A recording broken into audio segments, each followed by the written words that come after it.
This Yom Kippur evening, our reading comes from Deuteronomy chapter 7. Ki yaviacha Yahweh Elohecha el haaretz asher ata ba shama l'rishta, v'nashal goyim rabim mifanecha hachiti v'hagirgashi v'haemori v'hakanani v'haperizi v'hachivi v'hayevusi shiva goyim rabim v'asumim mimcha unitatam Yahweh Elohecha lefanecha v'hikitam v'hacharem tacharim otam lo tichrot lahem brit v'lo tichanem v'lo titchaten bam bitcha lo titen livno uvitcha lo tikach levanecha ki yasir et vincha me'acharai v'avdu Elohim acherim v'chara af Yahweh bechem v'hashmideyecha meher ki imko ta'asu lahem Mizbechotehem titotzu, umitzevotehem tishperu,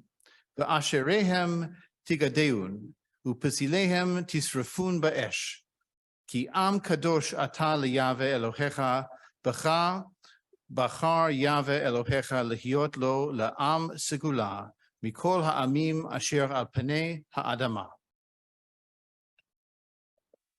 When Yahweh your God brings you into the land where you go to possess it and casts out many nations before you, the Hittite, the Girgashite, the Amorite, the Canaanite, the Perizzite, the Hivite, and the Jebusite, 7 nations greater and mightier than you. And when Yahweh your God delivers them up before you and you strike them, then you shall utterly destroy them. You shall make no covenant with them, nor shall you show mercy to them. You shall not make marriages with them. You shall not give your daughter to his son, or nor shall you take his daughter for your son, for that would turn away your sons from following me, that they may serve other gods. Yahweh's anger would be kindled against you, and he would destroy you quickly. But you shall deal with them like this. You shall break down their altars, dash their pillars in pieces, cut down their fertility poles, and burn their engraved images with fire. For you are a holy people to Yahweh your God. Yahweh your God has chosen you to be a people for his own possession above all the peoples who are on the face of the earth. Group hatred is as old as groups. If there is an us, there is usually a them. In-group privilege is just as old, as is persecution, segregation, conflict, bias. In this, the Torah is no better nor worse than other sources. It reflects the highs and the lows of the human imagination.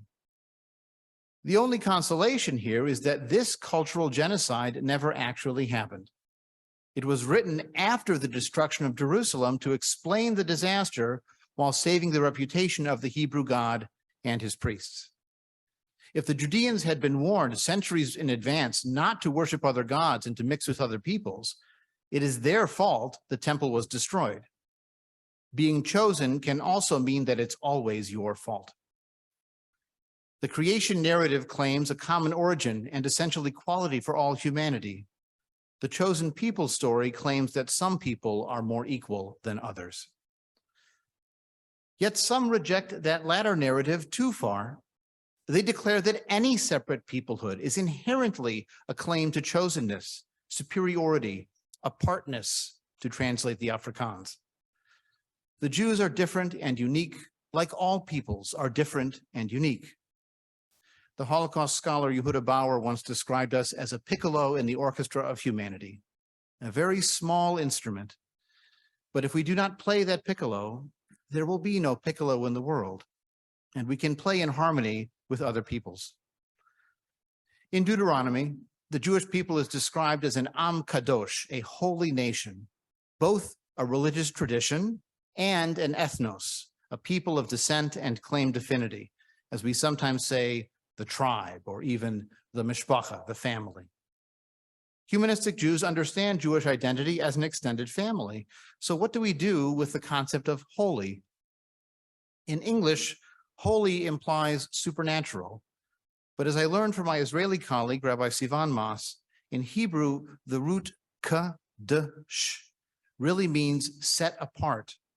The dedication of a book is hakdashah. A wedding couple exchanging rings with the traditional phrase claims that their partner is unique, distinguished, set apart for each other.